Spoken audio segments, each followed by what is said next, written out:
Hi everyone, welcome to my YouTube channel Krishna law classes. आज हम CrPC यानी criminal procedure law के कुछ इंपॉर्टेंट एमसीक्यूज देखेंगे जो कि एमपी, उत्तराखंड, यूपी और बाकी सभी जुडिशरी एग्जाम्स के लिए हेल्पफुल हो सकते हैं। तो चलिए स्टार्ट करते हैं।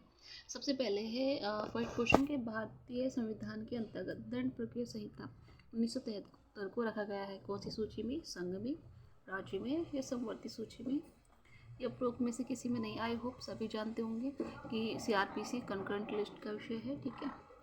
और इसका हम एक्सप्लेनेशन देख तो एक्सप्लेनेशन में भी कहा गया है कि संविधान की 7वीं अनुसूची की सूची 3 समवर्ती सूची की प्रविष्टि 2 में दंड प्रक्रिया संहिता को रखा गया है। कभी कभी इतना डीपली क्वेश्चन में पूछ लिया जाता है कि सूची 3 है समवर्ती सूची की और प्रविष्टि कौन सी है? 2 में दंड प्रक्रिया संहिता को रखा गया है, ठीक है। नेक्स्ट क्वेश्चन है आपराधिक विधि संशोधन अधिनियम 2013 प्रवृत्त हुआ तो कब से हुआ? वेरी मोस्ट इंपॉर्टेंट क्वेश्चन है, कई बार पूछा गया है उत्तराखंड जुडिशरी में भी और भी जुडिशरी एग्जाम में, इस बार भी पूछने के पूरे चांस। तो आपराधिक विधि संशोधन अधिनियम 2013 प्रवृत्त हुआ कब से? तो आई होप सभी जानते होंगे 3 फरवरी 2013 से यह प्रवृत्त हुआ था, ठीक है।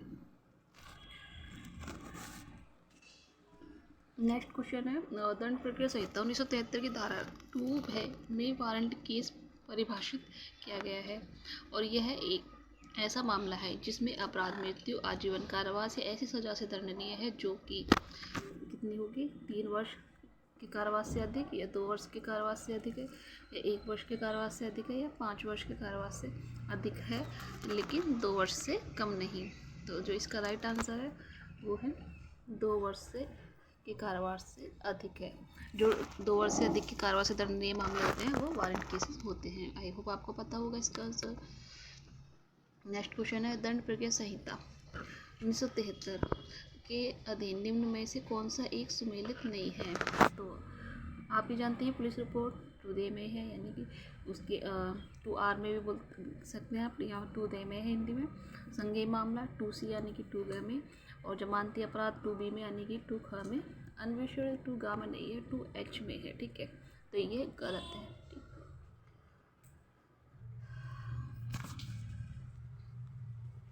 तो अभियोजन निदेशालय की स्थापना की जा सकेगी तो किसके द्वारा? केंद्र के द्वारा, उच्च न्यायालय के द्वारा, राज्य सरकार के द्वारा या राज्य सरकार के द्वारा केंद्र सरकार से परामर्श करने पर। तो इसका राइट आंसर है राज्य सरकार के द्वारा। तो अभियोजन निदेशालय की स्थापना कौन करेगी? राज्य सरकार।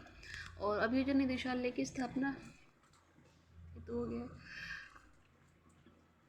तो सीआरपीसी की धारा 25A के अनुसार राज्य सरकार एक अभियोजन निदेशालय स्थापित कर सकती है जिसमें एक अभियोजन निदेशक और उतने अभियोजन उपनिदेशक होंगे जितने वह ठीक समझे, ठीक है। कहाँ पर बताया गया अभियोजन निदेशालय की स्थापना? 25A।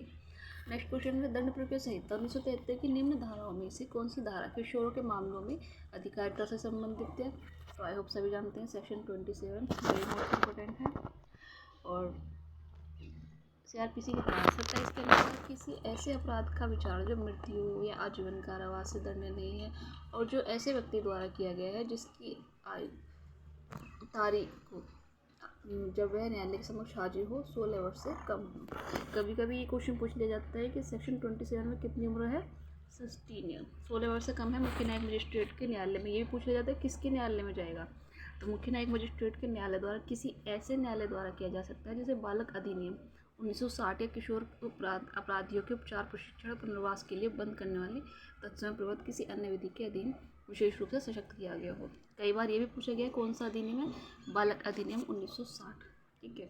बच्चों से रिलेटेड कई सारे अधिनियम है तो इसलिए आपको याद रखना 27 में बालक अधिनियम 1960 है, मुख्य न्यायिक मजिस्ट्रेट है, 16 वर्ष से कम आयु है, ठीक है। यहाँ से 3 क्वेश्चन आपके बन रहे हैं। तो सीआरपीसी 1973 की निम्न धाराओं में से कौन सी धारा किसी पुरुष पुलिस अधिकारी को महिला की गिरफ्तारी के समय उसके शरीर को छूने से मना करती है? सेक्शन 41 का सब क्लोज ए का परंतु या 42 का सब क्लोज 2 का परंतु या फिर 46 सब क्लोज 1 का परंतु। तो इसका जो राइट आंसर आप सभी जानते होंगे 46 सब क्लोज 1 का परंतु ऐसा कहता है कि जो कोई पुलिस अधिकारी है वो महिला की गिरफ्तारी उसके शरीर को छूने से मना करती है, ठीक है। जब तक है आत्मसमर्पण न करे या जब तक कोई महिला अधिकारी ही उसे गिरफ्तार नहीं करे, पुलिस अधिकारी उसे गिरफ्तार नहीं करेगा। तो सीआरपीसी की धारा 46 क्लोज 1 का परंतु जहां किसी स्त्री को गिरफ्तार किया जाना है वह जब तक परिस्थितियों से इसके विपरीत प्रदर्शित न हो, गिरफ्तारी की मौखिक सूचना पर अभिरक्षा में उसके समर्पण कर देने की उल्लंघना की जाएगी। ठीक है, पहले से यही कहा जाएगा ओरली बोल के, या तो आप स्वयं समर्पण कर दें या जब तक परिस्थितियों से अन्यथा अपेक्षित न हो, जब तक पुलिस अधिकारी महिला न हो, तब तक पुलिस अधिकारी महिला को गिरफ्तार करने के लिए उसके शरीर को छुएगा नहीं। ठीक है, नेक्स्ट क्वेश्चन है, कोई प्राइवेट व्यक्ति किसी व्यक्ति को जो उसकी उपस्थिति में अपराध करता है गिरफ्तार कर सकेगा यदि वह कौन सा अपराध करता है, संज्ञेय अपराध करता है या अजमानती अपराध करता है, संज्ञेय और अजमानती अपराध करता है, और या असंज्ञेय और अजमानती अपराध करता है। तो जिसका राइट आंसर है ऑप्शन नंबर सी, संज्ञेय और अजमानती अपराध करता है तो प्राइवेट व्यक्ति भी किसी व्यक्ति को गिरफ्तार कर सकेगा। ऐसा कहा गया सेक्शन 43 सब क्लोज 1 में। और उसे गिरफ्तार करने के बाद वह पुलिस जो आवश्यक जो पुलिस स्टेशन है पास की, उसमें पुलिस अधिकारी के उसे हवाले कर देगा। पुलिस अधिकारी क्या करेगा, उसे फिर से गिरफ्तार करेगा, और यदि पुलिस अधिकारी अनुपस्थित है तो उस व्यक्ति की अभिरक्षा निकटतम पुलिस थाने में ले जाएगा या उसके पास भिजवाएगा। नेक्स्ट क्वेश्चन है, बंदी व्यक्ति के स्वास्थ्य और सुरक्षा संबंधी बंधन प्रक्रिया संहिता 1973 की निम्न किस धारा में दिए गए हैं। तो इसका जो राइट आंसर है 55A। वेरी इंपॉर्टेंट क्वेश्चन पूछा गया है, तो इसको तो आप अच्छे से याद करना है। 55A किसी जो अपराधी है या किसको बंदी बनाया गया है उसको धारा 55A के अंतर्गत उसके स्वास्थ्य और शरीर की देखभाल के बारे में बताया गया है। तो 55A के अनुसार अभियुक्त को अभिरक्षा में रखने वाले व्यक्ति का यह कर्तव्य है कि वह अभियुक्त की स्वास्थ्य और सुरक्षा की युक्तिगत देखभाल करे। एक गिरफ्तारी वारंट का निष्पादन किया जा सकता है किसके द्वारा, तो उस पुलिस स्टेशन के अधिकारिता में जो इसका निष्पादन कर रहा है, ठीक है, और उस न्यायालय के अधिकारिता में जिसने इसे जारी किया है, और भारत में कहीं भी, ये उस राज्य के क्षेत्राधिकारी में, तो ये भारत में कहीं भी किया जा सकता है। ठीक है, गिरफ्तारी वारंट का निष्पादन, और ऐसा कहा गया है सीआरपीसी की धारा 77 के अनुसार गिरफ्तारी का वारंट भारत के किसी भी स्थान में किया जा सकता है। नेक्स्ट क्वेश्चन है, थाने के भाषादक अधिकारी सभी व्यक्तियों की गिरफ्तारी की जो बिना वारंट के गिरफ्तार किए गए हैं पुलिस रिपोर्ट करेगा किसको, जिला मजिस्ट्रेट को। ठीक है, थाने का भाषादक अधिकारी सभी व्यक्तियों की गिरफ्तारी की जो बिना वारंट के गिरफ्तार किए गए हैं उनकी रिपोर्ट किसको करेगा, जिला मजिस्ट्रेट को करेगा। और ऐसा कहा गया सेक्शन 58 के अनुसार पुलिस थाने का भाषादक अधिकारी जिला मजिस्ट्रेट को या उसके ऐसा निर्देश देने पर खंड मजिस्ट्रेट को अपने थाने सीमाओं के अंदर वारंट के बिना जितने भी व्यक्ति गिरफ्तार किए गए हैं उन सब व्यक्तियों के मामले की रिपोर्ट करेगा, चाहे उन व्यक्तियों ने जमानत ले ली हो या ना ली हो। ठीक है, और नेक्स्ट क्वेश्चन है, आदतन अपराधियों से शांति और सदाचार बनाए रखने के लिए, तो शांति है, ठीक है, और प्रतिभूति देने का आदेश दे सकता है कौन, सीजेएम, एग्जीक्यूटिव मजिस्ट्रेट, न्यायिक मजिस्ट्रेट या उपरोक्त सभी। तो जो इसका राइट आंसर है ये है ऑप्शन नंबर बी, कार्यपालक मजिस्ट्रेट आदतन अपराधियों से शांति व सदाचार बनाए रखने के लिए प्रतिभूति देने का आदेश दे सकता है। और ऐसा कहा गया है 110 में, सेक्शन सीआरपीसी के सेक्शन 110 के अनुसार कार्यपालक मजिस्ट्रेट द्वारा आदतन अपराधियों से सदाचार हेतु 3 वर्ष से अधिक अवधि के लिए बंधपत्र निष्पादित करने का आदेश दिया जा सकता है। नेक्स्ट क्वेश्चन है, परिशांति कायम रखने के लिए प्रतिभूति देने में सफल रहने पर कारावास होगा कितना, ए सश्रम या बी साधारण, सी साधारण सश्रम या प्रयुक्त में से कोई नहीं। तो इसका राइट आंसर है बी साधारण, यानी कि सिंपल इम्प्रिजनमेंट होगा परिशांति कायम रखने के लिए प्रतिभूति देने में सफल रहता है। और सीआरपीसी की धारा 122 सब क्लोज 7 के अनुसार परिशांति कायम रखने के लिए प्रतिभूति देने में सफलता का कारावास होगा, ये कहा गया सेक्शन 122 सब क्लोज 7 में। मुस्लिम महिला तलाक पर अधिकारों का संरक्षण अधिनियम 1986 के लागू होने के बाद मुस्लिम महिला को गुजारा भत्ता पाने हेतु धारा 125 दंड प्रक्रिया संहिता 1973 का क्षेत्राधिकार है कैसा प्रतिधारित कर लिया गया है। ठीक है, मुस्लिम महिला तलाक पर अधिकारों का संरक्षण अधिनियम 1986 के अनुसार तलाक की स्थिति में मुस्लिम को उपचार उपलब्ध है तथा उसे CRPC धारा 125 के अंतर्गत उपचार तभी उपलब्ध होगा यदि इस हेतु उसके पति ने सहमति दे दी हो। नेक्स्ट है, उत्ताप हटाने का सशर्त आदेश जारी किया जा सकता है किसके द्वारा?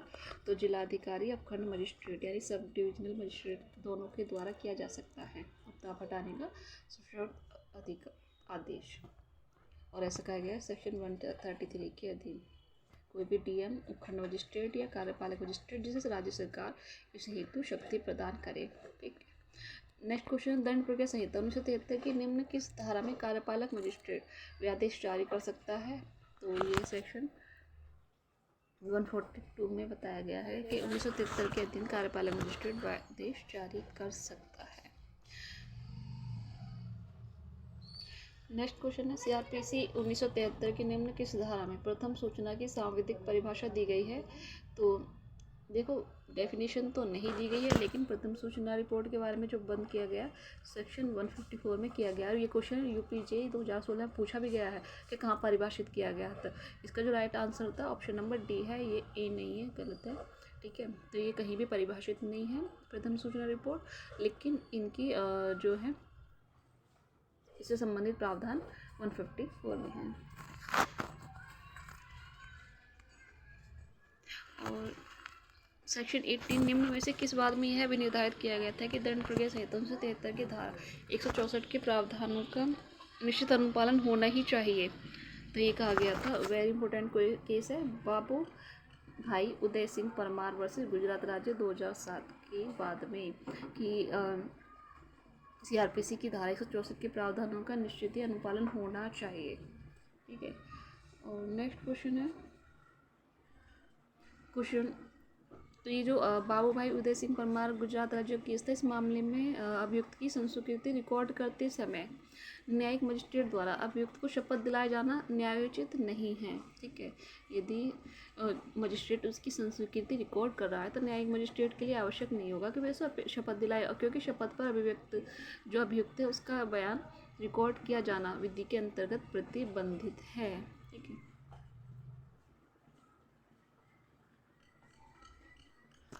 नेक्स्ट क्वेश्चन है, जिस मजिस्ट्रेट ने CRPC के 1973 की धारा 167 के अंतर्गत निरुद्ध किए जाने का आदेश पारित किया है वह अपने आदेश की प्रति अग्रसारित करेगा किसको? मुख्य न्यायिक मजिस्ट्रेट को। ठीक है, 167 के अंतर्गत। और 167 सब क्लॉज 4 के अनुसार मुख्य न्यायिक मजिस्ट्रेट से भिन्न कोई मजिस्ट्रेट जो निरुद्ध करने का आदेश देता है अपने आदेश की एक प्रतिलिपि आदेश देने के कारणों सहित मुख्य न्यायिक मजिस्ट्रेट को भेजेगा। नेक्स्ट क्वेश्चन है, CRPC 1973 की धारा 190 सब क्लॉज 2 के अंतर्गत द्वितीय श्रेणी मजिस्ट्रेट को निम्न में से कौन से अपराधों का संज्ञान लेने के लिए अधिकृत किया गया है? मुख्य न्यायिक मजिस्ट्रेट को। तो 190 सब क्लॉज 2 के अनुसार मुख्य न्यायिक मजिस्ट्रेट किसी द्वितीय वर्ग मजिस्ट्रेट को ऐसे अपराधों का जिसकी जांच या विचार करना उसकी क्षमता के अंदर संज्ञान करने के लिए सशक्त कर सकता है। ये पूछा गया क्वेश्चन इंपॉर्टेंट है कि 190 सब क्लॉज 2 में जो सेकंड क्लास मजिस्ट्रेट है उसे कौन प्राधिकृत कर रहा है या सशक्त कर रहा है? तो मुख्य न्यायिक मजिस्ट्रेट कर रहा है, क्योंकि कभी कई जगह पर हाई कोर्ट भी कर रहा है। ठीक है, तो यहाँ पर आपको कंफ्यूज नहीं होना है। 190 सब क्लॉज 2 में मुख्य न्यायिक मजिस्ट्रेट है। ठीक है। नेक्स्ट है, निम्नलिखित में से दंड प्रक्रिया संहिता 1973 कौन सी धारा दंड विधि संशोधन अधिनियम 2013 के द्वारा स्थापित नहीं की गई है? तो 357B भी 2013 से है, 157C भी, 55A भी, लेकिन 198 भी 2013 के अमेंडमेंट द्वारा स्थापित नहीं की गई है। नेक्स्ट क्वेश्चन है, जब कोई परिवाद मजिस्ट्रेट के यहाँ पेश किया जाता है और मजिस्ट्रेट उस परिवाद को आगे बढ़ाते हुए परिवाद और गवाहों की परीक्षा आरंभ कर देता है तब मजिस्ट्रेट का कार्य निम्न में से कौन सा है? ऑप्शन नंबर A अन्वेषण का, ऑप्शन नंबर B परीक्षा पूछताछ का है, ऑप्शन नंबर C परीक्षण का है, ऑप्शन नंबर D वे तथा से दोनों। तो जिसका राइट आंसर है ऑप्शन नंबर B पूछताछ के लिए। जब कोई परिवाद मजिस्ट्रेट के यहाँ पेश किया जाता है और मजिस्ट्रेट उस परिवाद को आगे बढ़ाते हुए परिवाद और गवाहों की परीक्षा आरंभ कर देता है तो मजिस्ट्रेट का कार्य है पूछताछ करना। और एक आ गया सेक्शन 200 के अनुसार, परिवाद पर किसी अपराध का संज्ञान करने वाला मजिस्ट्रेट परिवाद की और यदि कोई साक्षी उपस्थित है तो उसकी शपथ पर परीक्षा करेगा और ऐसी परीक्षा का सारांश लेखबद्ध किया जाएगा, परिवादी और साक्षियों द्वारा तथा मजिस्ट्रेट द्वारा भी हस्ताक्षरित किया जाएगा। नेक्स्ट क्वेश्चन है, दंडाधिकारी विचारण के दौरान न्याय के हित में समन मामले को वारंट मामले में बदल देगा यदि अपराध दंडनीय है। कितनी? 6 माह से अधिक के कारावास से। नेक्स्ट क्वेश्चन है जिसका एक्सप्लेनेशन हम देखते हैं। CRPC की धारा 259 के अनुसार जब किसी ऐसे अपराध से संबंधित समन मामले के विचारण के दौरान जो 6 माह से अधिक अवधि के कारावास से दंडनीय है, मजिस्ट्रेट को यह प्रतीत होता है कि न्याय के हित में उस अपराध के विचारण वारंट मामलों के विचारण की प्रक्रिया के अनुसार किया जाना चाहिए, तो ऐसा मजिस्ट्रेट वारंट मामलों के विचारण के लिए बंधित रीति से उस मामले की पुनः सुनवाई कर सकता है और ऐसे साक्षियों को बुला सकता है जिनकी परीक्षा की जा चुकी है।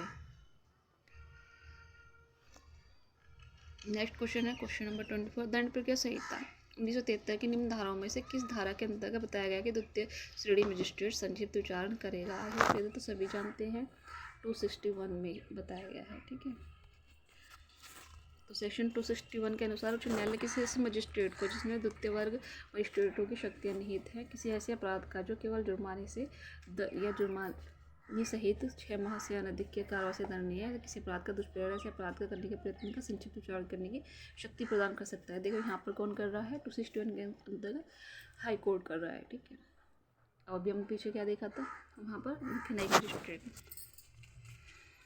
नेक्स्ट क्वेश्चन है दंड प्रक्रिया संहिता 248 सब क्लोज 2 के अंतर्गत 248 सब क्लोज 2 के अंतर्गत दोषियों दंडादेश एक ही दिन दिया जा सकता है, दोषियों दंडादेश एक ही दिन नहीं दिया जा सकता है, दोनों सही है या दोनों गलत हैं।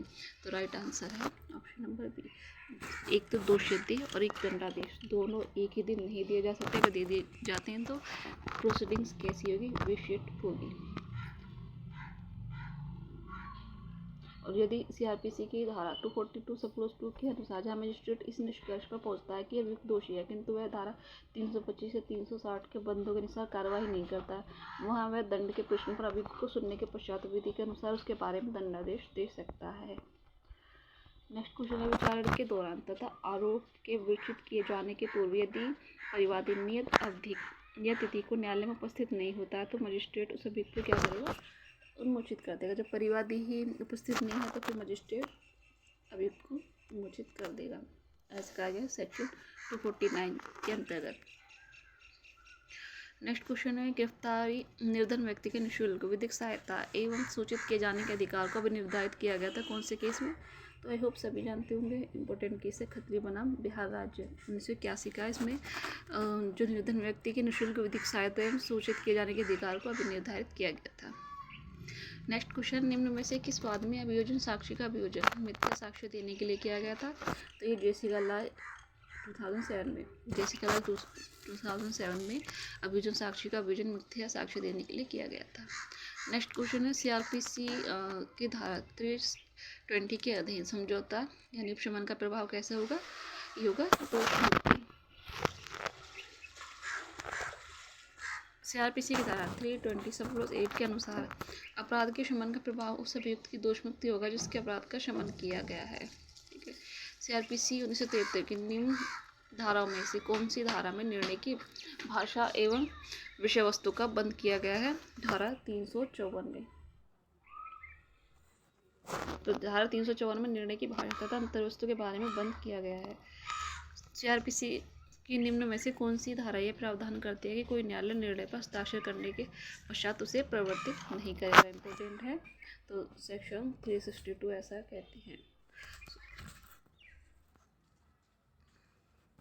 नेक्स्ट है सेक्शन 30 क्वेश्चन नंबर 32 निम्न में से किस वाद में यह निर्धारित किया गया था कि उच्च न्यायालय फूटा यानी कि अभियुक्त की जमानत याचिका को तब तक स्वीकार नहीं कर सकते जब तक यह विशेष न्यायालय द्वारा खारिज न कर दी गई होती है। कहा गया था गुजरात राज्य बनाम ऐसे भोगले। नेक्स्ट क्वेश्चन है CRPC 1973 की धारा 438 के अधीन अग्रिम जमानत के लिए आवेदन निम्न अपराधों में से किसके लिए दिया जा सकता है, तो 438 के अधीन गैर जमानती अपराध के लिए आवेदन किया जाता है। नेक्स्ट क्वेश्चन है 3 वर्ष से अनधिक काल से 3 वर्ष से अनधिक के जो दंडनीय अपराध हैं उनका संज्ञान कोई न्यायालय नहीं लेगा यदि वह समय बीत गया हो 1 वर्ष का, 2 वर्ष के, 3 वर्ष के, फिर 4 वर्ष के। 1 वर्ष तक के हैं वो वहाँ पर 1 वर्ष होगा, जहाँ पर 3 वर्ष के तक के हैं वो 3 वर्ष ही होगा। नेक्स्ट क्वेश्चन है दंड प्रक्रिया संहिता 1973 के अधीन निम्न किस धारा में परिसीमा काल के प्रारंभ की तारीख को बताया गया है? तो ये बताया गया है 369 में कि परिसीमा काल कब से प्रारंभ होगा। नेक्स्ट है दंड प्रक्रिया संहिता 1973 की निम्न धाराओं में से किस धारा में उच्च न्यायालय में किसी मुकदमे का विचार किया जा सकता है? तो ये 474 के अंतर्गत उच्च न्यायालय में किसी मुकदमे का विचार किया जा सकता है। तो ये थे आज के कुछ इंपॉर्टेंट MCQs। आई होप आपको पसंद आए होंगे। अगर वीडियो पसंद आए तो प्लीज़ वीडियो को लाइक, सब्सक्राइब एंड शेयर करिए। Thanks for watching.